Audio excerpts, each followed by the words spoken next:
Shalom, shalom, everybody. It's your brother Woodrow, brother Yakub, brother James, whichever one you prefer. Coming to you, some little midweek check-in. Gonna call this one "Never Trust Thy Enemy," and watch your friends too. It's all in the book. Start up with Sirach, Ecclesiasticus, chapter 12, verses 10 through 18. Never trust thy enemy, for like as iron rusteth, so is his wickedness. Though he humble himself and go crouching, yet take good heed and beware of him. And thou shalt be unto him as if thou had wiped a looking glass, and thou shalt know that his rust have not been altogether wiped away. Set him not by thee, lest when he have overthrown thee, he stand up in thy place. Neither let him sit at thy right hand, lest he seek to take away thy seat. And thou shalt at the last remember my words, and be pricked therewith. Who will pity a charmer that is bitten with a serpent? Or any such as come nigh wild beasts? So one that goeth to a sinner, and is defiled with him in his sins, who will pity? For a while he will abide with thee, but if thou begin to fall, he will not tarry. An enemy speaketh sweetly with his lips, but in his heart he imagineth how to throw thee into a pit. He will wean with his eyes, but if he find opportunity, he will not be satisfied with blood. If adversity come upon thee, thou shalt find him there first, and though he pretend to help thee, yet shall he undermine thee. He will shake his head, and clap his hands, and whisper much, and change his countenance. Good News Translation. Never trust an enemy. His wickedness is as destructive as rust. Watch out and be on guard against him, even if he acts ever so humble. They will do that. He is like a metal mirror that rusts away if you don't keep it polished. Seat an enemy at your right hand, and the next thing you know, he'll be trying to get your own place of honor. Put him next to you, and he will overthrow you. Then you'll realize the truth of my words and be stung with regret when you remember them. If I had somebody tell you something and you ain't paying no mind, then when you go down just the way they told you, you remember exactly what they told you. You might even try to call them like, yo, you told me this was going to happen. You told me such and such was like that. If they never want to listen until it get real, then by that time the person probably don't even want to hear what you talking about for real. I know when it be me, I don't be wanting to hear it. When people, oh, you told me such and such it was like that. I ain't listen to you, yo. Alright, well, don't listen to me now. Learn to take warning when people give it to you. Not saying that every time somebody tell you somebody is not good, or tell you something about somebody, because sometimes it can be slander. But, just put them words in the back of your mind. And if you see some of them things playing out, some of them red flags playing out, don't fool yourself. This is number 13. Verse 13. Nobody feels sorry for snake charmers or wild animal tamers who get bitten. These days, people feel sorry for everybody. But back in those days when people still had some wisdom, they didn't feel sorry for animal tamers that got bitten because they had no business in there fooling with them animals. Nobody told them to do that. They did that because they wanted to. And nobody will feel sorry for you if you run around with sinners and get involved in their wrongdoing. Yeah, that's true. Because as long as everybody benefiting from it, as long as everybody getting good things from it, everybody gonna be your friend. But if you get caught up in something, all everybody gonna be like, damn, that's messed up. Dang, yo. And that's probably about all they gonna say. If they get jammed up, get locked up, well, free such and such. Might even get a t-shirt, but they don't really care about you like that. Trust and believe. Once again, verse 14, and nobody will feel sorry for you if you run around with sinners and get involved in their wrongdoing. Mind you, whole time, they encourage you to do it. If it seems lucrative or beneficial, seem like some money might come out of it, or seem like some clout might come out of it, they'll pump you up to do it. But when it don't work out the way that you thought it was going to work out, them same people are just, all they going to do is like, dang, that's messed up. And they probably talk about you, call you a bunch of dummies. Verse 15. An enemy will stay with you for a while, but not when trouble comes. He will speak fine words while he plots how to trap you. He will pretend to share your sorrows. Listen to everything you say. Hang on your every word. But he will kill you if he gets a chance. Gotta watch folks, man. Verse 17. If trouble comes your way, you will find him waiting, ready to trip you up while he pretends to help you.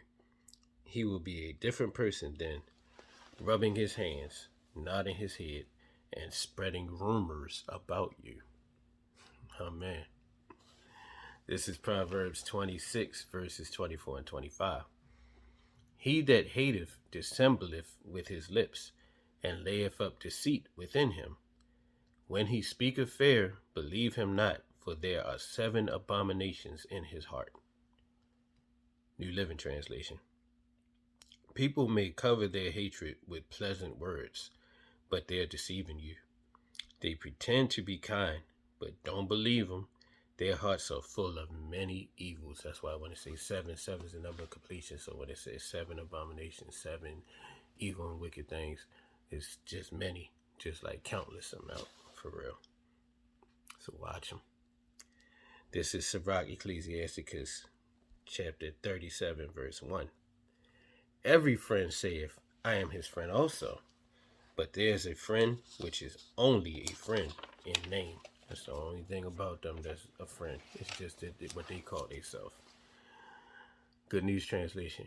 Anyone can claim to be your friend, but some people are friends in name only. So beware of that. Now let's get into Sirach 6, verses 6 through 13 to give us some insight on how to better pick our friends. Be at peace with many. Nevertheless, have but one counselor out of 1,000. If thou wouldest get a friend, prove him first, and be not hasty to credit him. For some man is a friend for his own occasion, and will not abide in the day of thy trouble. And there is a friend who, being turned to enmity and strife, will discover thy reproach. Again, some friend is a companion of the table, and will not continue in the day of thy affliction.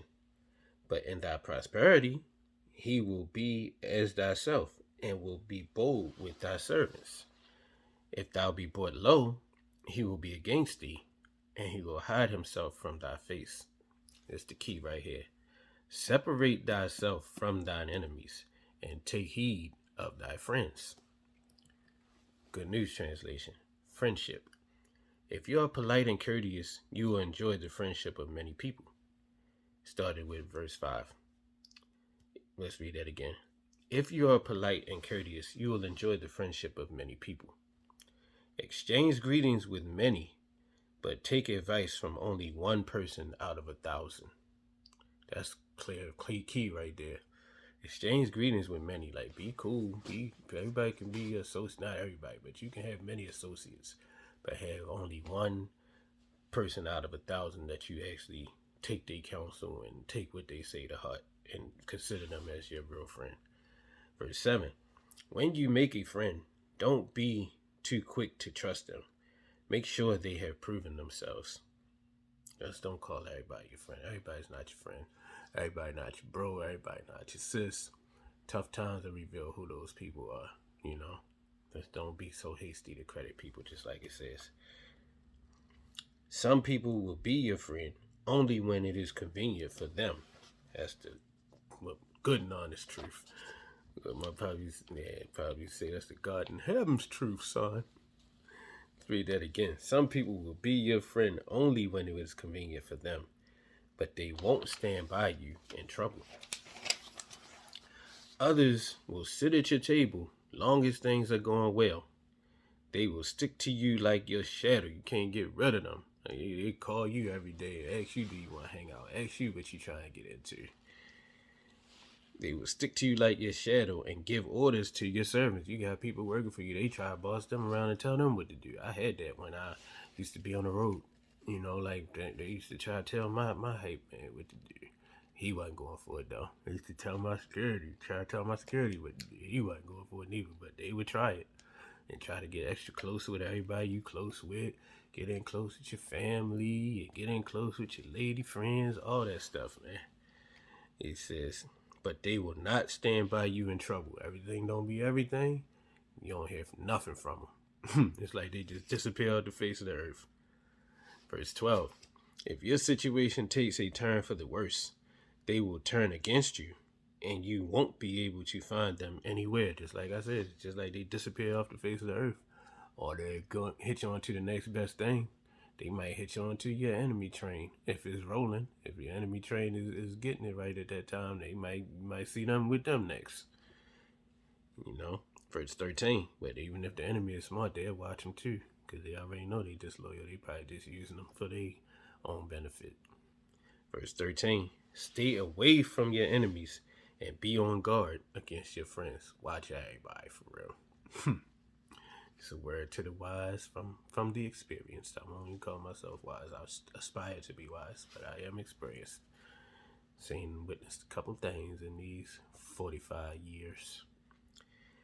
Last we want to end on this one. This is Jeremiah chapter 17, verses 5 through 8. Thus saith Yah, the Most High, cursed be the man that trusteth in man, and maketh flesh his arm, and whose heart departeth from Yah. For he shall be like a heath in the desert, and shall not see when good cometh, but shall inhabit the parched places in the wilderness. Blessed is the man that trusteth in Yah, and whose hope Yah is. That's who we supposed to trust in. For he shall be as a tree planted by the waters, and that spreadeth out her roots by the river, and shall not see when heat cometh, but her leaf shall be green, and shall not be careful in the year of drought, neither shall cease from yielding fruit. So let's get that from the New Living Translation, and we should be good for right now. Wisdom from the Most High Yah. This is what Yah says. Cursed are those who put their trust in mere humans, who rely on human strength, and turn their hearts away from the Most High Yah. They are like stunted shrubs in the desert, with no hope for the future. They will live in the barren wilderness, in an uninhabited, salty land. Verse 7. But blessed are those who trust in the Most High Yah, and have made Yah their hope and confidence. That's what we supposed to trust in. They are like trees planted along a riverbank, with roots that reach deep into the water. Such trees are not bothered by the heat, or worried by long months of drought. Their leaves stay green, and they never stop producing fruit. So that's how we want to be. So that's who we put our trust in, the Most High. And like I said, have but one counselor out of 1,000. And read this one verse one more time. We did it from the Good News. Verse chapter 6, Sirach Ecclesiasticus chapter 6, verse 13. Stay away from your enemies and be on guard against your friends. So, that being said, Most High bless to keep y'all, and Most High willing, we will get back together real soon. Much love. Shalom, shalom.